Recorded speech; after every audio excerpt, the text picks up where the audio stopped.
आसामनि शिबसागर जारेंगा फोथाराव सार अन्थाइ गावनायजों सासे आबादारिनि माब्रै मैसोआ जायगायावनो जिउ खहा।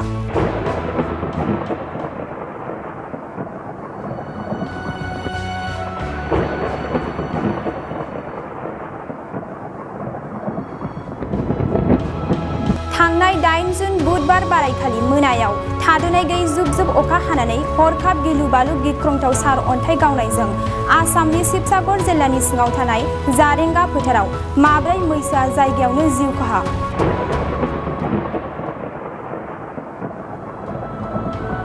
बे हरखाबै सार अन्थाइ गावजाना जिउ गोमानांनाय मैसोफोरा बुद्धेश्वर बरा मुंनि सासे आबादारिनिमोन।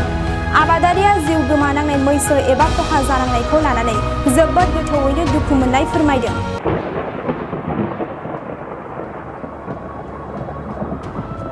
जेराव बे आबादारिया बे मैसोफोरनि मददजोंनो आबाद मावना रां खामायोमोन आरो जा एसे मोनो बेजोंनो नखर सालायोमोन। नाथाय दा माबोरै आबाद मावनानै नखर सालायनो हाबावगोन बेखौनो लानानै गोथौ दुखु मोननाय फोरमायदों आबादारि बिथाङा।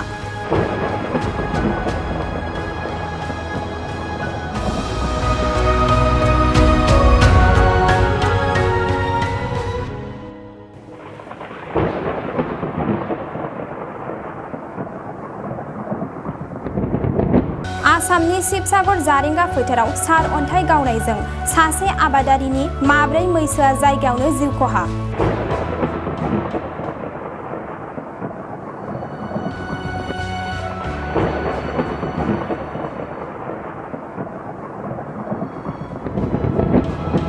थांनाय 8 जुन बुधबार बारायखालि मोनायाव थाद'नाय गैयै जुब जुब अखा हानानै हरखाब गिलु बालु गिख्रंथाव सार अन्थाइ गावनायजों आसामनि शिबसागर जिल्लानि सिङाव थानाय जारेंगा फोथाराव माब्रै मैसोआ जायगायावनो जिउ खहा।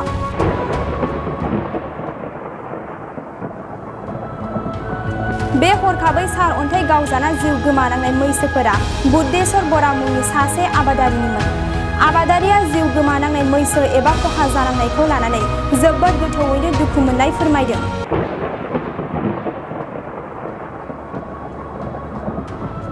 जेराव बे आबादारिया बे मैसोफोरनि मददजोंनो आबाद मावना रां खामायोमोन आरो जा एसे मोनो बेजोंनो नखर सालायोमोन।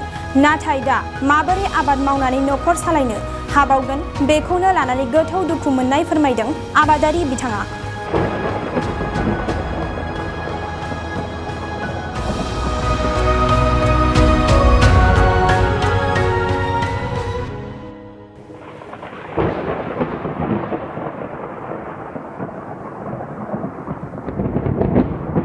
नोंथाङा सरखारि साख्रि नागिरदोंना?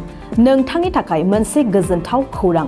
नोंथांनि थाखाय दं एडुकेट पइन्ट, जेराव नोंथाङा सोलोंथाइ लानायनि गेजेरजों सरखारि साख्रिनि गुबुन गुबुन रोखोमनि गोब्राब आनजादफोरखौ उथ्रिसारनो हागोन आरो गावनि आथिङाव गसंथानो हागोन। बे एडुकेट पइन्टआव नोंथांमोना SSC, bank PO, bank clerk, bank SO, UPSC, एफएससि, डिफेन्स, रेलवे, स्टेट इन्सुरेन्स, एएअ, एडिअ एसिस्टेन्टजों लोगोसे स्टेट लेभेल जब आरो माखासे सरखारि साख्रिनि आनजादाव गोनांथि जानाय आयदाफोराव सोलोंथाइ लानो हागोन। मख'नो गोनांदि बे सोलोंसालियाव साख्रिनिल' नङा, बेयाव एमबिए आरो सैनिक स्कुल बायदियाव एडमिशननि थाखाय एन्ट्रेन्स होनो थाखायबो सोलोंथाइ लानो हागोन। बे सोलोंसालियाव गाहाम थाखो खथानि सुबिदा दं आरो सम मथे नोंथांनि सोलोंथाइखौ बे सोलोंसालियाव होनाय जागोन। बेखौबो मिथिनांगोन दि बे एडुकेट पइन्टआव सोलोंथाइ लानानै बावैसो 2021-22 इं मायथाइनि एसएससि जिडिनि आनजादाव गासै 11 सा सोलोंसाफोरा उथ्रिसारनो हादों। बारा नङा, गासै 15,000 रांजोंनो नोंथाङा बे सोलोंसालियाव 6 दानसिम सोलोंथाइखौ लानो हागोन।